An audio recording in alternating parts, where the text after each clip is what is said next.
शहरनि में अॼु ॿिए ॾींहुं बि एहतजाजी मुज़ाहिरा कया विया। लाड़काने में मोहम्मद खान चांडिये ऐं अमजद सुमरी जी अॻवानी में कारकुननि एहतजाजी मुज़ाहिरो कयो।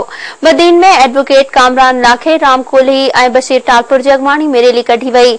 जैकोबाद में सिंधियाणी तहरीक पारां मुज़फ़िरा सुमरो जी अॻवानी में एहतजाजी मुज़ाहिरो कयो वियो। कंदकोट में सजाद अहमद विरोही ऐं कलीमुल्ला जी अॻवानी में कारकुननि एहतजाजी मुज़ाहिरो करे नारेबाज़ी कई।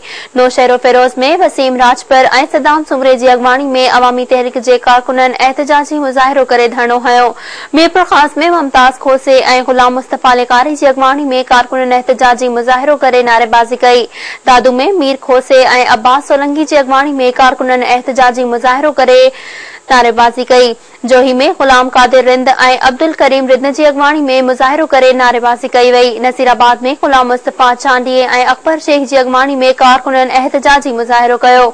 शाहपुर चाकर में डॉक्टर राणी ऐं लतीफ़ डाहिरी जी अॻवानी में एहतजाजी मुज़ाहिरो करे कारकुननि नारेबाज़ी कई। गोलारची में मोहम्मद अली टारपुर जी अॻवानी में एहतजाजी मुज़ाहिरो कयो वियो।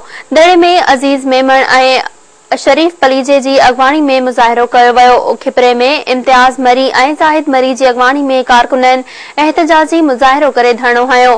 दौलतपुर, सफ़न, मोरे ऐं फैज़गंज में बि अवामी तहरीक जे कारकुननि एहतजाजी मुज़ाहिरा करे नारेबाज़ी कई।